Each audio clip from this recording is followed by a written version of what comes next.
Para ouvir da palavra de Deus? Muito bom estar aqui e é um privilégio poder mais uma vez compartilhar a santa palavra de Deus com os irmãos. Sejam todos bem-vindos, bem-vindas.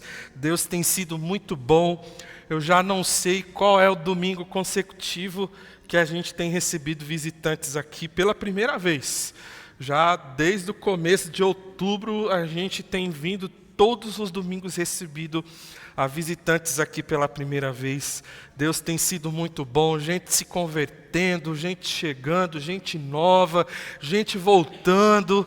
Deus tem sido maravilhoso, Deus tem sido muito bom.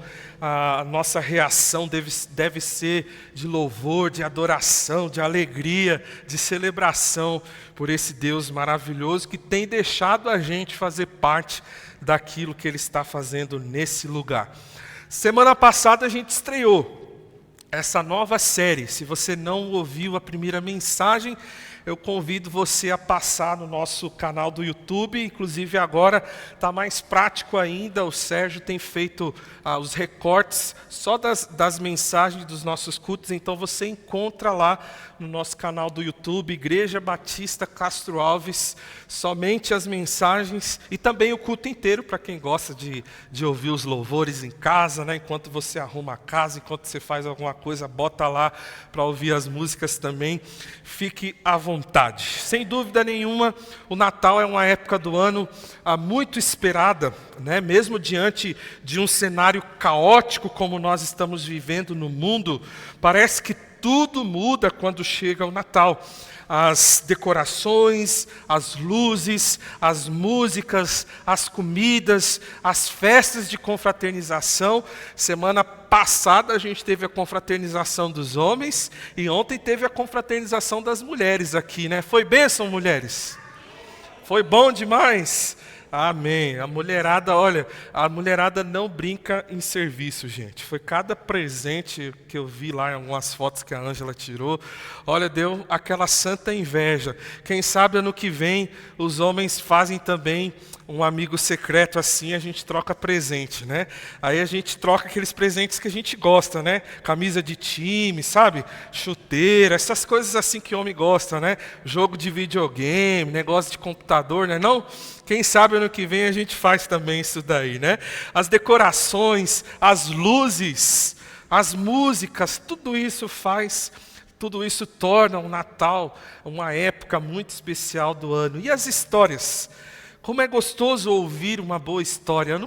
Semana passada eu compartilhei com vocês, né, lembrei vocês desse programa antigo da TV Cultura, Senta que lá vem a história. Né? Na verdade, o nome do programa era Rá-Tim-Bum e esse era um dos quadros e eu amava esse quadro, Senta que lá vem a história.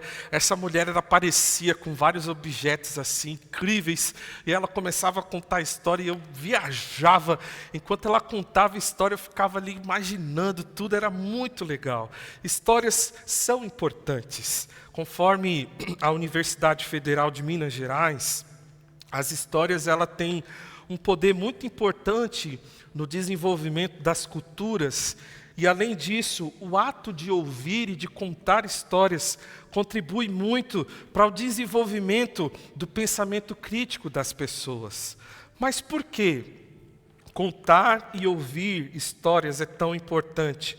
Porque cada história, desculpa, irmãos, carrega consigo uma lição, um princípio, um valor, uma mensagem. Nunca ouça uma história pensando que é apenas uma história. Não. Uma história carrega consigo muitas coisas, inclusive princípios e valores. Porém, nós vimos na semana passada que histórias inventadas têm o poder de nos inspirar, mas somente histórias verdadeiras tem o poder de nos transformar. Então, através dessa série, nós estamos estudando a história bíblica do Natal, história que tem o poder de mudar a nossa história. E o começo da história que nós estamos estudando se encontra no livro de Lucas, capítulo 1, dos versos 26 até o verso 38. Eu quero que você abra a sua Bíblia lá, por favor. Você que está em casa nos acompanhando, participe do culto com a gente. Pega a sua Bíblia aí na sua casa. Pegue um caderno para fazer anotações, participe, interaja aí no nosso chat. Eu sei que rola uma conversa aí, né, Sérgio, no chat aí, enquanto está rolando o culto. Então comenta aí o que chama a sua atenção na mensagem, comenta um amém, um glória a Deus, ora por mim, que a gente responde, que a gente vê depois. Por favor, seja ativo no culto, não venha apenas assistir o culto, participe do culto conosco. Muito obrigado, Rebeca, adivinhou que estava precisando. Que delícia, obrigado. Vamos ler esse texto novamente, irmãos, e aí eu vou fazer uma breve recapitulação do que a gente já estudou, e nós vamos então terminar as lições preciosas que Deus tem para nós, através dessa história de Natal. No 6º mês, Deus enviou o anjo Gabriel a Nazaré, cidade da Galileia, a uma virgem prometida em casamento a certo homem chamado José, descendente de Davi. O nome da virgem era Maria. O anjo, aproximando-se dela, disse: "Alegre-se, agraciada, o Senhor está com você." Maria ficou perturbada com essas palavras, pensando no que poderia significar essa saudação. Mas o anjo lhe disse: "Não tenha medo, Maria, você foi agraciada por Deus. Você ficará grávida e dará à luz um filho, e lhe porá o nome de Jesus." Versículo 32. "Ele será grande e será chamado Filho do Altíssimo. O Senhor Deus lhe dará o trono de seu pai Davi, e ele reinará para sempre sobre o povo de Jacó. Seu reino jamais terá fim." Perguntou Maria ao anjo: "Como acontecerá isso se sou virgem?"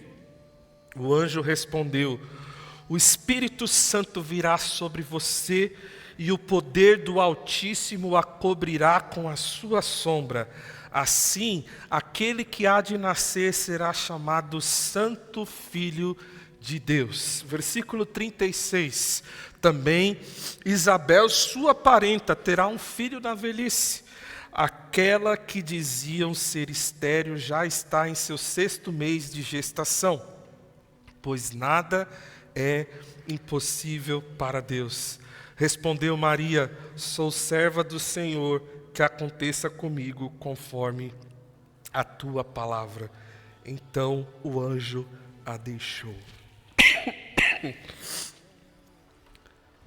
Você reparou qual foi a primeira palavra que o anjo disse a Maria?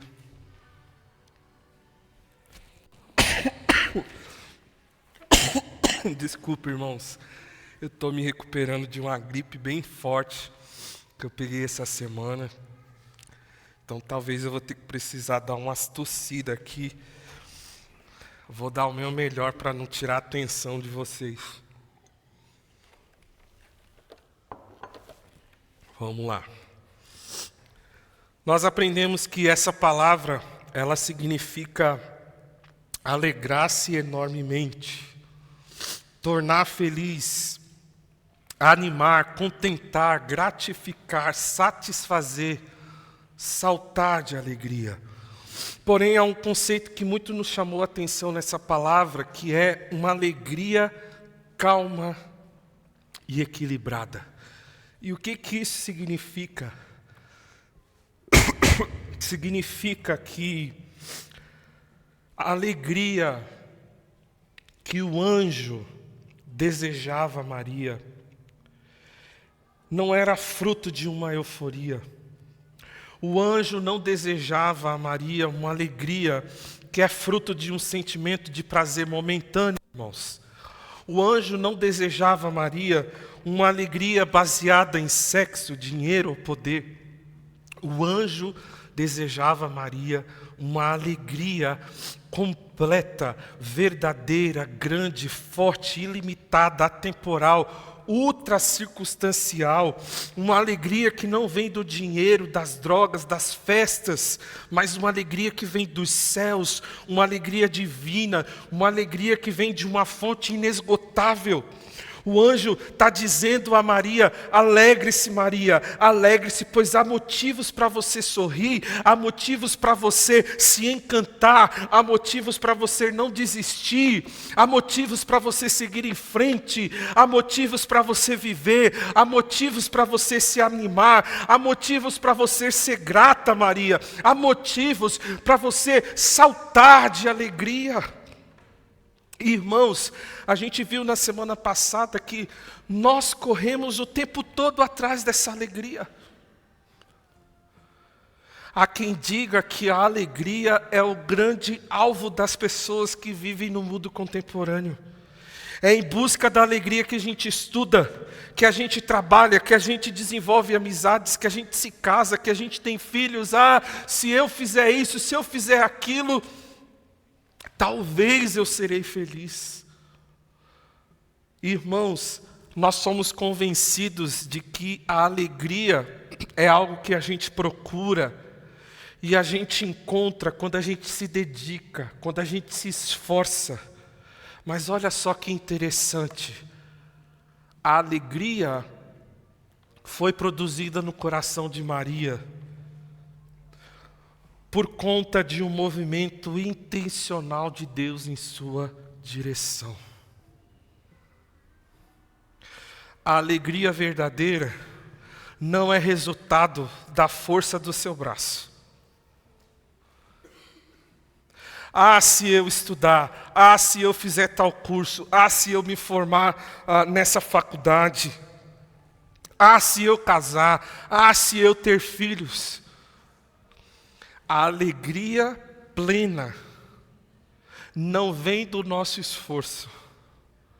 A alegria plena é um movimento da graça de Deus em nossa direção. Não é produzida por nós, não é produzida na terra, não é uma receita de bolo que se você seguir direitinho você vai ter. É um movimento de Deus, é um movimento dos céus. Então a gente começou a estudar esse texto respondendo a seguinte pergunta: por que a primeira palavra do anjo para Maria foi um convite à alegria? E semana passada a gente viu a primeira resposta, porque ela estava sendo alvo de uma graça. O anjo aproximou-se dela e disse: alegre-se, agraciada, o Senhor está com você.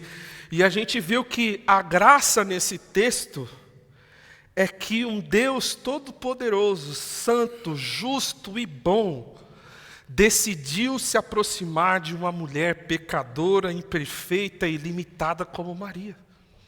Isso é graça, irmãos.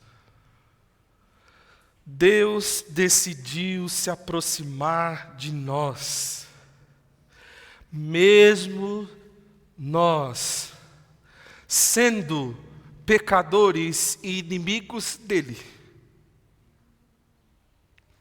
E todo esse plano começou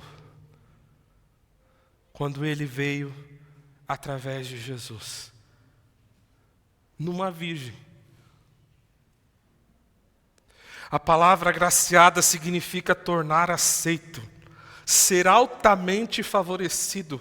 No Novo Testamento, essa palavra é usada 2 vezes com referência à bondade de Deus para com Maria, nesse ato aqui específico, mas também em referência para com todos os que creram em Jesus. Se você, sinceramente, através da fé, creu em Jesus Cristo como seu único e suficiente Salvador, saiba de uma coisa: você é uma pessoa agraciada. A graça de Deus te alcançou. Se você é salvo, não é por suas obras, mas é pelo movimento que Deus fez em sua direção. O Evangelho, irmãos, é sobre o encontro de um homem pecador com um Deus gracioso. E nesse movimento, não é o homem que vai, é Deus que vem. Porque o homem não tem a capacidade de ir até Deus. Mas Deus se fez homem para vir até nós, através de Jesus Cristo. Esse texto nos apresenta uma mulher incrível, mas o clímax desse texto, a verdade principal desse texto, não é sobre uma mulher que é exemplo de fé, mas é sobre um Deus que é infinito em graça. Esse texto fala de um Senhor, esse texto fala de um Deus que veio até nós através de uma mulher simples, imperfeita e pecadora como Maria. Hoje, então, eu quero trazer mais uma resposta para vocês desse texto a essa pergunta. Por que a primeira palavra do anjo para Maria foi um convite à alegria? E a segunda resposta que o texto nos dá é porque ela estava recebendo uma vocação. Ela estava sendo alvo de uma graça, mas ela também estava recebendo uma vocação. Versículo 31 diz assim: você ficará grávida e dará à luz um filho, e lhe porá o nome de Jesus. Estão prontos para receber pancada hoje também, irmãos, ou não? Pensa num ponto que me bateu, foi esse daqui, viu? E eu vou apanhar 2 vezes, que eu apanhei estudando, vou apanhar de novo aqui pregando para vocês. Mas vamos apanhar juntos agora. Irmãos, imagine só, um Deus todo-poderoso, que tinha condições de executar o plano de resgate da humanidade sozinho. Deus é todo-poderoso, irmãos. Ele é suficiente. Ele não precisa de nós. Inclusive, eu tenho uma aversão quando alguém começa uma frase dizendo Deus precisa.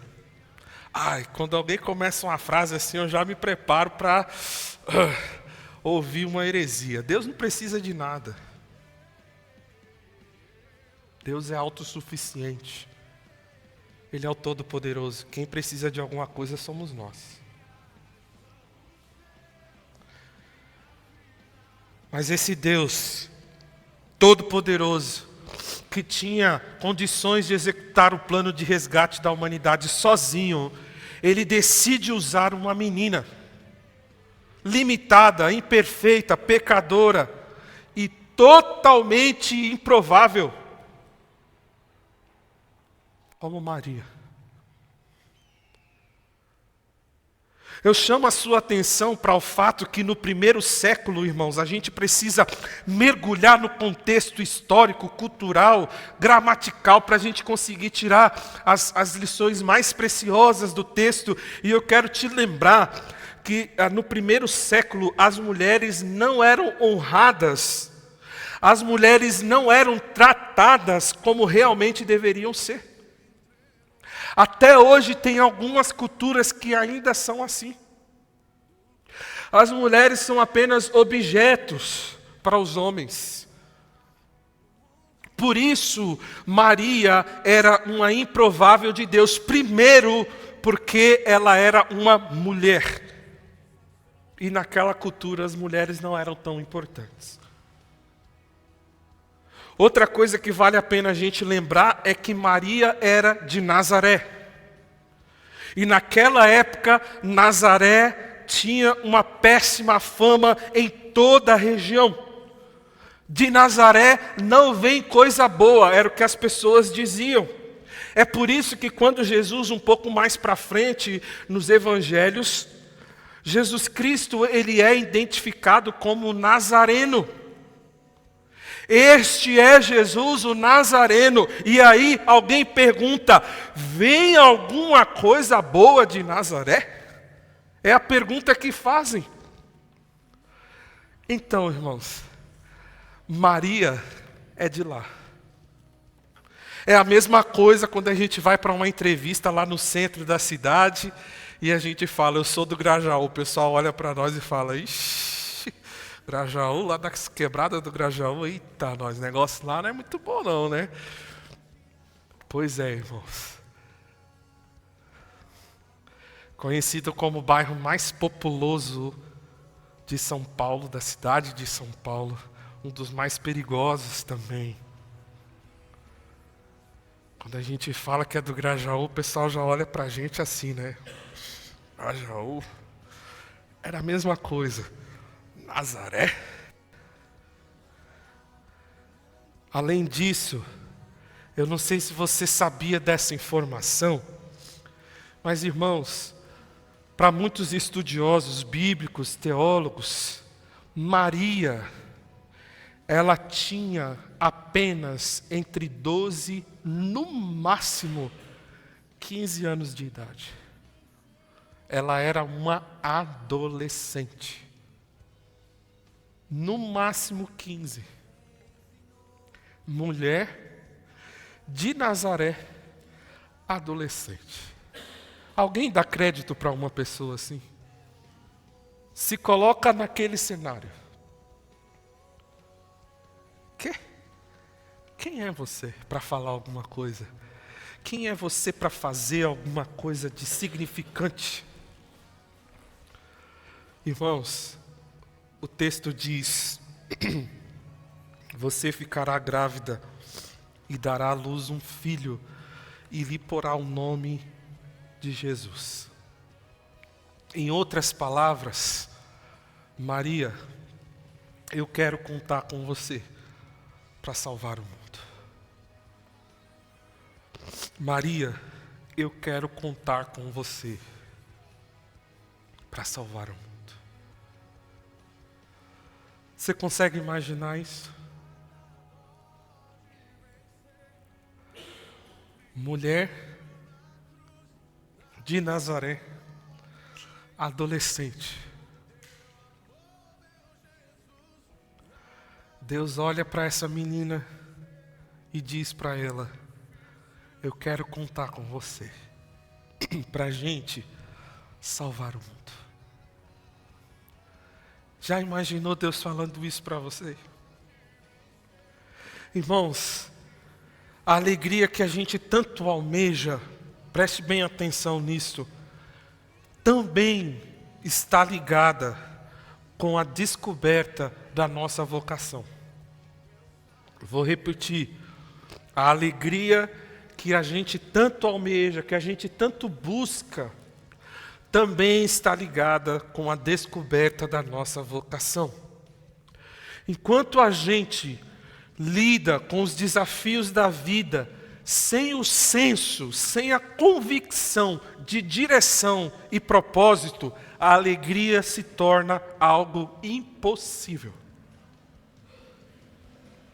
Ela se torna impossível. A alegria, ela só é possível quando a gente é alvo da graça, primeiro movimento, de Deus. Segundo movimento, e encontra nele a razão pela qual nós vivemos neste mundo. É assim. Se você ainda não foi alvo da graça de Deus e não encontrou nele a razão pela qual você vive, você não experimentará a alegria plena e verdadeira que você tanto procura. E eu quero então te fazer essa pergunta hoje à noite. Lembra, você veio aqui para participar. E eu quero fazer você pensar um pouquinho. Qual é a sua vocação? Você sabe me responder essa pergunta? Qual é a sua vocação? Jovem, adolescente, adulto, idoso, não importa a sua idade. Qual é a sua vocação? Porque a sua alegria depende muito da resposta que você dá a essa pergunta. Ou se você sabe a resposta dessa pergunta. E a pergunta que eu faço não é a sua profissão, é a sua vocação. São coisas diferentes. E tem muita gente confundindo essas duas coisas muito importantes, e eu fiz questão de esclarecer em poucas palavras a diferença de uma e de outra. Profissão é uma ocupação ou ofício onde temos determinadas responsabilidades a cumprir e a qual nos gera um retorno financeiro que mantém nossas condições de sobrevivência e vida. Isso é profissão. Ofício, responsabilidades a cumprir, que gera retorno financeiro. Isso é profissão. Vocação é o chamado de Deus a todo aquele que nele crê para fazer parte da sua missão de salvar o mundo. Essa é a sua vocação. E essa vocação é para todo aquele que crê em Jesus.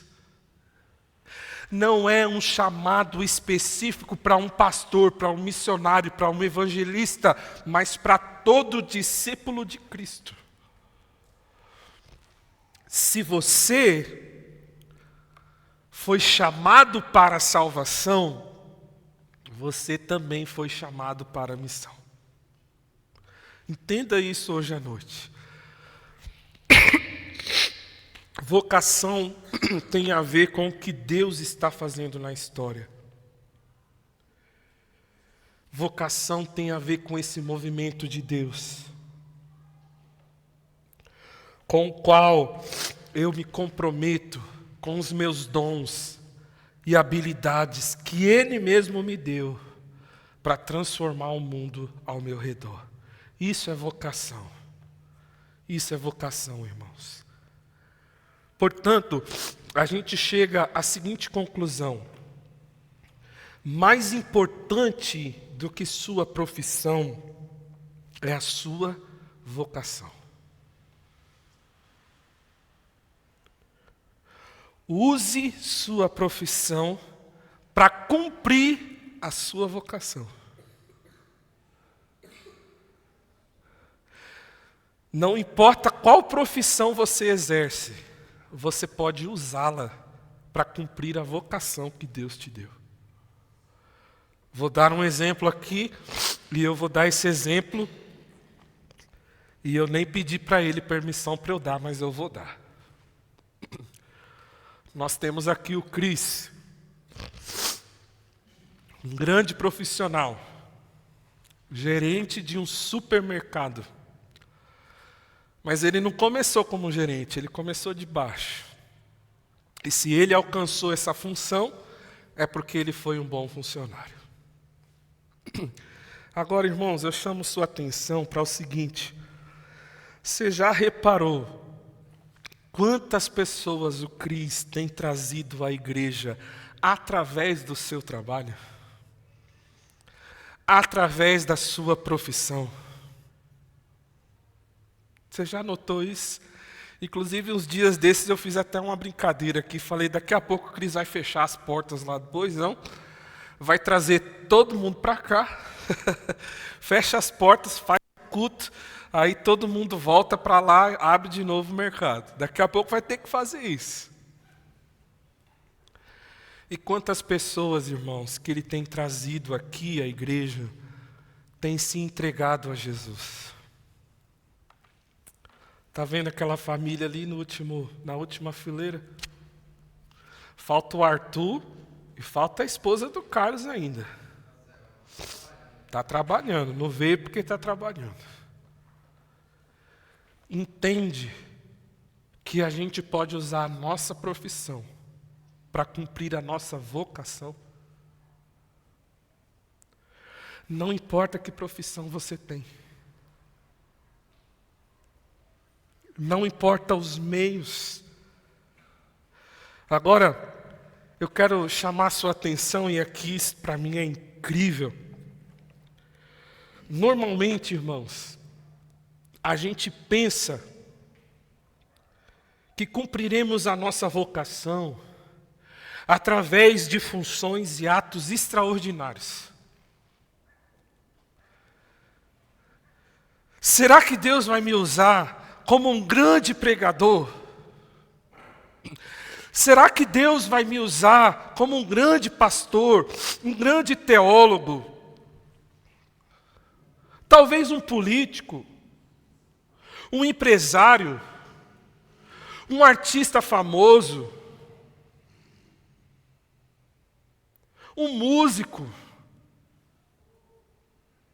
Talvez Deus vai me usar numa posição na sociedade de muito destaque, de reconhecimento, para que então eu possa fazer a diferença e cumprir a minha vocação. Geralmente nós pensamos assim.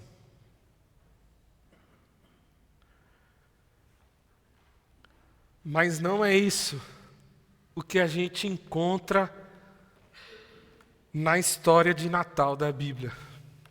Não é isso.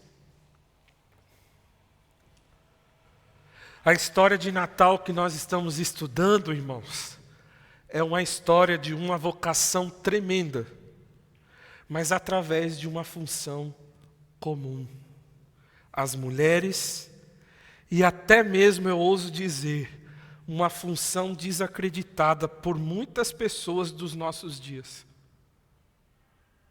A função de ser mãe. E através disso, eu quero incentivar você.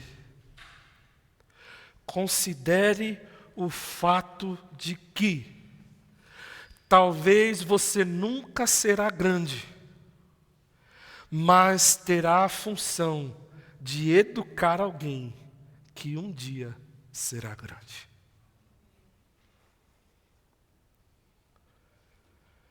A gente é tomado por uma cultura individualista, onde nós temos que ser o começo, o meio e o fim de tudo.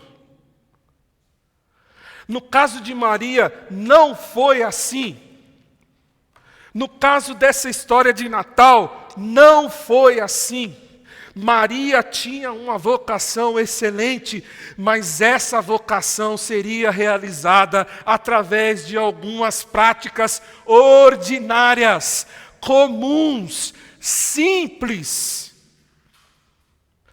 Amamentar um bebê. Fazer o bebê dormir. Brincar com o bebê. Ensinar, educar, e eu vou até um pouco mais longe. Limpar as necessidades do bebê, trocar as fraldas. Coisas simples, ordinárias, uma função que tem sido colocado de lado por muitos na nossa sociedade. Tem mulheres hoje que não querem ser mães. Tem casais hoje que não querem ter filhos. Mas o que eu quero dizer com tudo isso, irmãos, é que talvez alguns tenham se achado ao longo dos anos, muito inúteis em relação à sua vocação. Talvez esse seja o seu pensamento, o seu sentimento. Eu sou inútil. Eu sou incapaz. Talvez você já pensou assim, eu não tenho nada de especial. Talvez você já pensou, eu sou apenas um empregado. Eu sou apenas um funcionário. Eu sou apenas um cozinheiro, uma cozinheira. Eu sou apenas um pedreiro. Eu sou apenas um mecânico. Eu sou apenas um cabeleireiro, um barbeiro. Eu sou apenas um enfermeiro. Eu sou apenas um repositor. Eu sou apenas uma dona de casa. Eu sou apenas, e aí você coloca sua frase.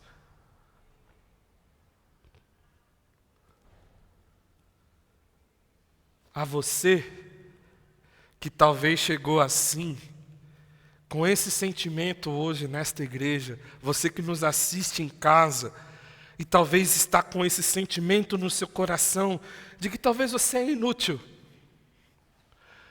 Você não é grande coisa.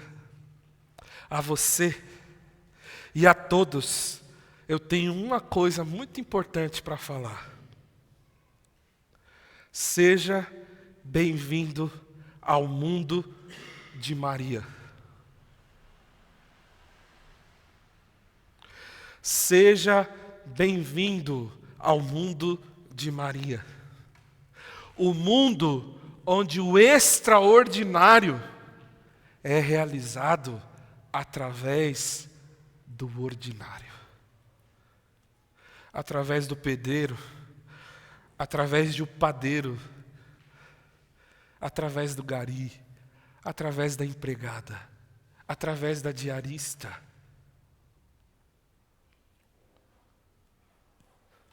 Sim, irmãos, Deus tem prazer em usar pessoas simples em suas simples funções para realizar coisas extraordinárias. Se você se sente inútil, se você se sente um Zé Ninguém, deixa eu te dizer uma coisa: Deus tem prazer em te usar para fazer grandes coisas para a glória do nome de Jesus. Deus usa os grandes, mas Deus usa também os pequenos. Eu quero aproveitar esse gancho, irmãos, para dizer que quando alguém se entrega a Jesus nessa igreja, coisa que tem acontecido ao longo desses meses, isso não acontece apenas pelo que é feito aqui neste palco, neste altar. Porque tem pessoas que pensam assim. E eu quero desconstruir totalmente isso aqui, em nome de Jesus. As pessoas vêm e se convertem porque a palavra de Deus foi pregada. Sim, é verdade. Porque o louvor foi ministrado. Sim, é verdade. Mas não apenas por isso. Nossa missão como igreja é cumprida graças a quem limpa o chão dessa igreja. A nossa missão é cumprida graças a quem lava os banheiros dessa igreja. A nossa missão é cumprida graças a quem faz o cafezinho que a gente toma lá embaixo. A nossa missão é cumprida graças a quem recepciona com carinho as pessoas, a quem abraça, a quem sorri, a quem acolhe, quem organiza, quem passa pelo lixo no chão, pega o lixo e coloca no cesto, quem cuida dos carros, quem está de prontidão para resolver algum tipo de emergência, quem cuida e ensina as crianças enquanto os pais podem ouvir a mensagem com atenção e silêncio. A missão dessa igreja é cumprida por quem ajuda na parte técnica, muitas vezes quebrando a cabeça para fazer tudo funcionar, porque tem dias que a gente faz de tudo, irmãos, mas tem coisas que insistem em não funcionar. Irmãos, a nossa missão como igreja é cumprida por quem estuda em casa, as músicas que serão cantadas, chega uma hora mais cedo do que todo mundo para ensaiar, deixar tudo muito bonito. a fim de dirigir a igreja em louvor e adoração. Quem estuda por horas e horas, ora, passa por grandes lutas e embates espirituais. Quem já trouxe um devocional ou pregou, sabe o que eu estou falando. Para trazer o alimento de Deus para o seu povo através da pregação. Quando a gente cumpre a nossa missão como igreja, Deus faz isso através do serviço mais complexo, porém, através do serviço mais simples. Pessoas têm sido salvas e alcançadas nessa igreja, porque tem gente em cima do palco, mas também porque tem gente nos bastidores. E meu irmão, minha irmã, eu gostaria muito que você entendesse isso, para a glória do nosso Deus. Não existe mais ou menos importante para Deus. Não existe. Não existe. Eu não sou mais importante porque estou pregando a palavra de Deus do que aquele que limpou o banheiro da nossa igreja durante a semana. O grupo de louvor não é mais importante do que aqueles que estão ensinando as nossas crianças. Tudo é importante. Se você está aqui conosco hoje, louvando, adorando e bendizendo o nome de Jesus, se você veio aqui hoje apenas para dar um abraço em alguém, você é tão importante quanto eu. E talvez aquela pessoa não se converta pela mensagem que ouviu, mas pelo abraço que recebeu. Se você fez alguma coisa, não importa quão simples seja, sinta-se participante do que Deus está fazendo nesta igreja. Em nome de Jesus. Não existe mais importante. Não existe menos importante.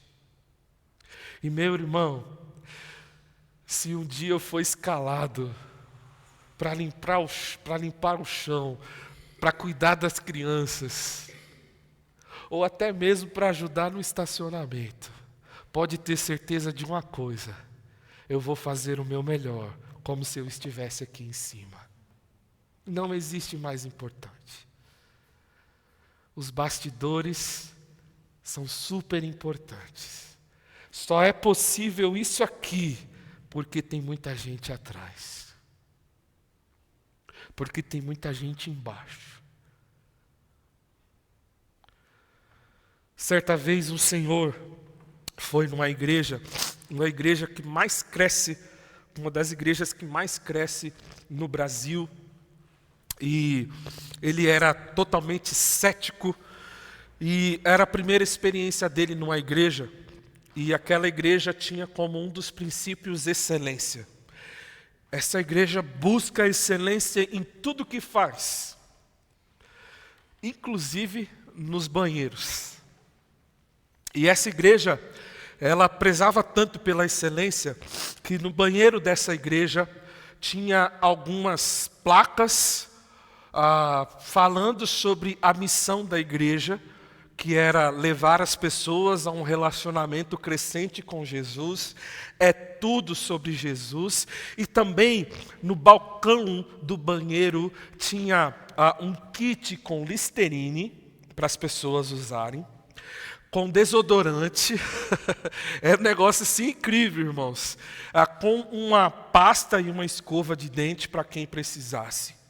Vai saber se alguém vem correndo, né? Não dá tempo de escovar os dentes, de passar um desodorante. Então, tinha um kit lindo, todo numa bandeja toda espelhada. O banheiro com aqueles bom ar, assim, sabe, tipo automático. E aquele senhor, ele estava ali no culto, e o culto estava no momento de abertura, aqueles louvores e tal. E ele estava um pouco incomodado e cético, né, de tudo que estava acontecendo. Ele falou: eu vou dar uma volta. Ele levantou do auditório, foi dar uma volta e foi no banheiro.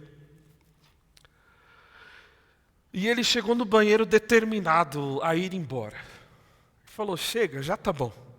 Já fiz o melhor que eu podia.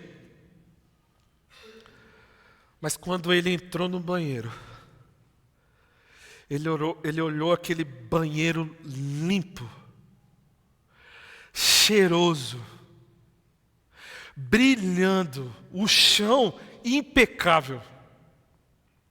E ele foi lendo aquelas placas, tudo sobre Jesus, a missão da igreja, a visão da igreja. De repente olha para aquele balcão, aquela bandeja linda, espelhada com listerine, fio dental, pasta de dente, escova, desodorante. Ele olhou para tudo aquilo e ele falou: meu Deus, quanta excelência! Não é possível esse povo fazer um negócio desse tamanho por causa de uma mentira. Eu vou voltar e eu vou ouvir o que esse pastor tem a dizer. Naquele dia, aquele cético ouviu a palavra de Deus, ouviu o evangelho. No final do culto, ele foi direcionado para uma sala VIP para os visitantes que vinham naquela igreja pela primeira vez. E naquela sala tinha uma mesa com vários salgadinhos, doce. E tinha alguns membros prontos para receber novas pessoas, trocar uma ideia, conversar, criar vínculos, pegar o contato, ligar durante a semana. E toda aquela experiência fez com que o coração daquele homem fosse quebrado. Ele se converteu, hoje ele faz parte da liderança daquela igreja. Um cético, desconfiado da igreja, do evangelho. Até hoje no seu testemunho ele fala: eu me converti por causa de um banheiro que estava limpo, organizado, e eu fiquei constrangido, porque aquela igreja preparou um simples banheiro de uma forma tão excelente que eu fui compungido a voltar, a sentar, a me calar e ouvir o que o pastor tinha a dizer. Irmãos, a missão da Íbica não é cumprida só aqui. A missão da Íbica é cumprida através de pessoas simples, mas com uma vocação.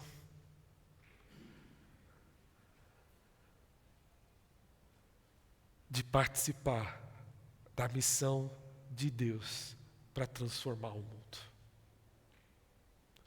Deus olhou para Maria e disse: Maria, eu quero contar com você. Se você está aqui hoje, sentado nessas cadeiras, ou assistindo através da live, eu pergunto para você: você se sente chamado por Deus para essa extraordinária missão? Porque se Deus te salvou, Ele também conta com você para salvar outras pessoas. Se Deus transformou a sua vida, Ele conta com você para que outras vidas sejam transformadas. Porque a primeira palavra do anjo foi um convite à alegria. Primeiro, porque ela estava sendo alvo de uma graça. A alegria verdadeira vem de um movimento da graça de Deus.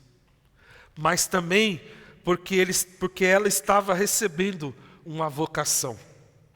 Meu irmão e minha irmã, talvez falta alegria genuína e verdadeira na sua vida, porque falta o exercício da vocação. Ser um instrumento de Deus para transformar vidas causa em nós uma alegria que é impossível de se explicar. Se você já foi um instrumento de Deus para transformar outras vidas e sentiu essa alegria, por favor, diz um amém bem forte aí. Amém. É verdade ou não é, irmãos? Se falta alegria na sua vida, é porque talvez falta o exercício da vocação. Sabe o que falta?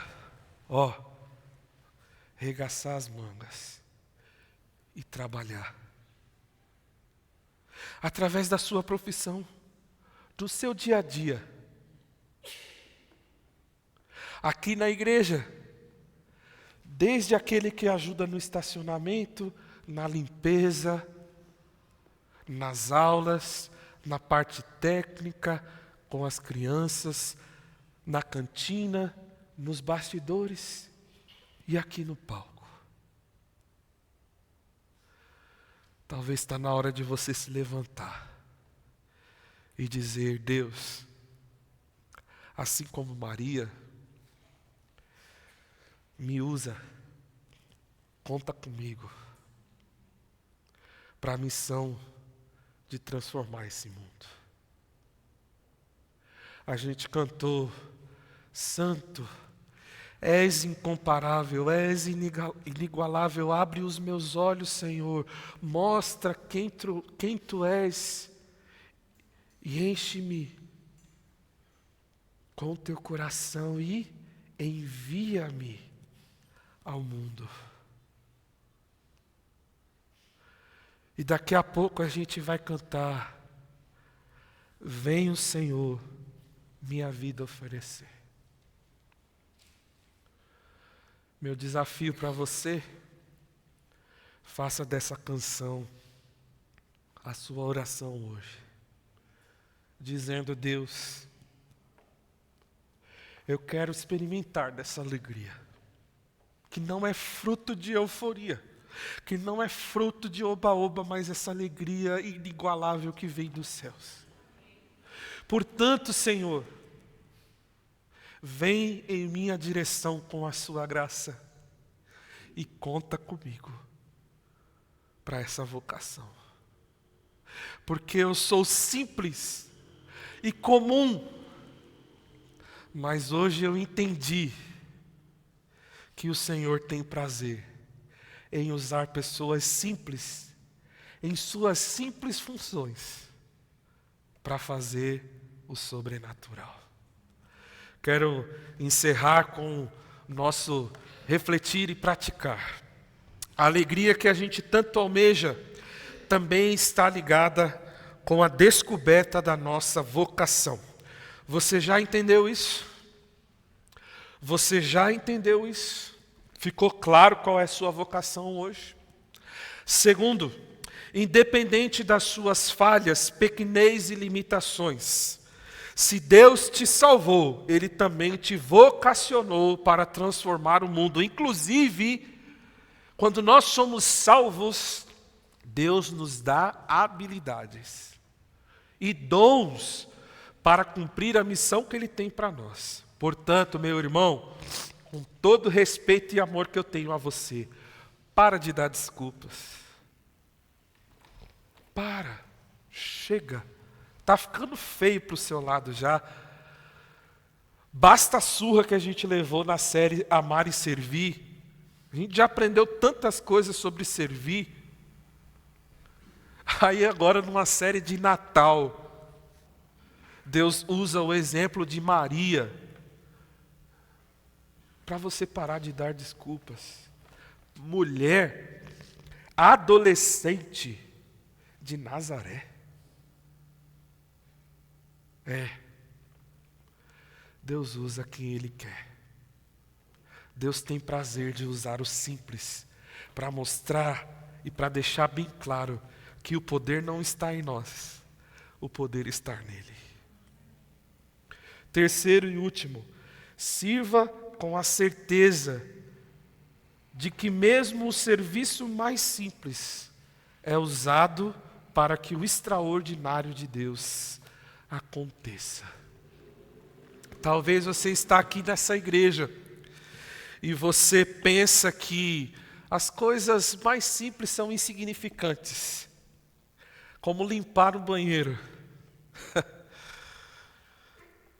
Hoje ficou claro que até mesmo uma simples limpeza, uma organização, algo feito com excelência, capricho, irmãos, uma comida, um cafezinho, um abraço, um olhar, pode ser usado para que o extraordinário de Deus aconteça. Fique de pé e, por favor, faça dessa música a sua oração hoje à noite. Vamos